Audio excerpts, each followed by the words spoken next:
Hello ನಮಸ್ಕಾರ. ಇವತ್ತು ಏನು ಮಾಡೋಣ ಗೊತ್ತಾ? ಮಶ್ರೂಮ್ ಗ್ರೇವಿ ಮಾಡೋಣ. ಸಿಂಪಲಾಗಿ ಕಡಿಮೆ ಇಂಗ್ರೀಡಿಯೆಂಟ್ಸ್ ಬಳಸ್ಕೊಂಡು ಎಣ್ಣೆ, ಸ್ವಲ್ಪ ಚಕ್ಕೆ, ಒಂದೆರಡು ಲವಂಗ ಹಾಕ್ಕೊಂಡು ಈರುಳ್ಳಿ ಮತ್ತು ಹಸಿಮೆಣಸಿನ್ಕಾಯಿನ ಬಾಡಿಸ್ಕೊಳ್ಳಿ ಚೆನ್ನಾಗಿ. ಸ್ವಲ್ಪ ಬ್ರೌನ್ ಕಲರ್ ಆಗೋರು ಲೈಟಾಗಿ. ಅದಾದಮೇಲೆ ಟೊಮೊಟೊ ಹಣ್ಣು, ಕ್ಯಾಪ್ಸಿಕಮ್ ಇದ್ದರೆ ಕ್ಯಾಪ್ಸಿಕಮ್ ಹಾಕಿ, ಸ್ವಲ್ಪ ಕೊತ್ತಂಬರಿ ಸೊಪ್ಪು ಎಲ್ಲ ಹಾಕಿ, ಮತ್ತು ಶುಂಠಿ ಬೆಳ್ಳುಳ್ಳಿ ಪೇಸ್ಟ್ ಇದ್ದರೆ ಇಲ್ಲ ಶುಂಠಿ ಬೆಳ್ಳುಳ್ಳಿ ಜಜ್ಕೊಂಡಿದ್ರೂ ನಡಿತೈತೆ, ಅದನ್ನು ಹಾಕ್ಬೋದು. ಹಾಕಿ ಚೆನ್ನಾಗಿ ಅದನ್ನು ಸ್ವಲ್ಪ ಬೆಂದಾದಮೇಲೆ ಮಶ್ರೂಮ್ ನೀಟಾಗಿ ತೊಳ್ಕೊಂಡು ಸ್ವಲ್ಪ ಕಟ್ ಮಾಡಿಕೊಂಡು ಮಶ್ರೂಮ್ನ ನಿಮ್ಗೆ ಯಾವ ಥರ ಬೇಕೋ ಪೀಸಸ್ಸು ಆ ಥರ ಕಟ್ ಮಾಡಿಕೊಂಡು ಆ್ಯಡ್ ಮಾಡಿ.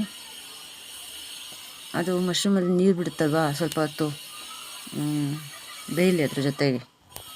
ಅದಾದಮೇಲೆ ಸ್ಪೈಸಸ್ಸು ಏನೇನು ಬೇಕೋ ಅದು ಹಾಕ್ಕೊಳ್ಳಿ. ನಾವು ಮನೇಲಿ ಮಾಡಿರೋ ಸಾಂಬಾರು ಪುಡಿ ಹಾಕಿದ್ದೀನಿ, ಸ್ವಲ್ಪ ಗರಂ ಮಸಾಲ, ಸ್ವಲ್ಪ ಚಿಕನ್ ಮಸಾಲ, ಚೂರು ಖಾರದ ಪುಡಿ ಇಷ್ಟನ್ನು ಹಾಕಿ ಮಿಕ್ಸ್ ಮಾಡ್ಕೊಳ್ಳಿ.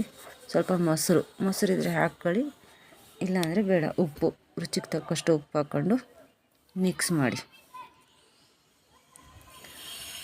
ಇದು ಒಂದು 10-15 ನಿಮಿಷದೊಳಗೆಲ್ಲ ಆಗೋಗುತ್ತೆ. 15 ನಿಮಿಷನೂ ಬೇಕಾಗಲ್ಲ, 10 ನಿಮಿಷಕ್ಕೆ ಆಗೋಗುತ್ತೆ. ಈರುಳ್ಳಿ, ಹಸಿಮೆಣಸಿನ್ಕಾಯಿ, ಟೊಮೆಟೊ ಹಣ್ಣು, ಕ್ಯಾಪ್ಸಿಕಮ್ಮು ಇದೆಲ್ಲ ಹೆಚ್ಚಿಟ್ಕೊಂಡ್ರೆ ಥಟ್ ಮಾಡ್ಬೋದು. ಯಾರಾದರೂ ಮನೆಗೆ ಗೆಸ್ಟ್ ಬಂದರೆ ಅಥವಾ ಯಾರಾದರೂ ಫ್ರೆಂಡ್ಸು ಏನಾದರೂ ಬೇಗ ಒಂದು 10 ನಿಮಿಷಕ್ಕೆ ಆಗೋವಂಥ ಅಡುಗೆ ಅಂದರೆ ಬೆಸ್ಟ್ ಇದು. ಈ ಜೊತೆ ಚಪಾತಿನೋ ಪರೋಟನೋ ಏನಿ ಅನ್ನಕ್ಕೂ ಚೆನ್ನಾಗಿರುತ್ತೆ. ಸ್ವಲ್ಪ ಗ್ರೇವಿ ತಿಕ್ಕಾಗಬೇಕು ಅಂದರೆ ಸ್ವಲ್ಪ ನೋಡ್ಕೊಳ್ಳಿ, ನೀರು ಎಷ್ಟು ಬೇಕೋ ಅಷ್ಟು ಹಾಕ್ಕೊಳ್ಳಿ.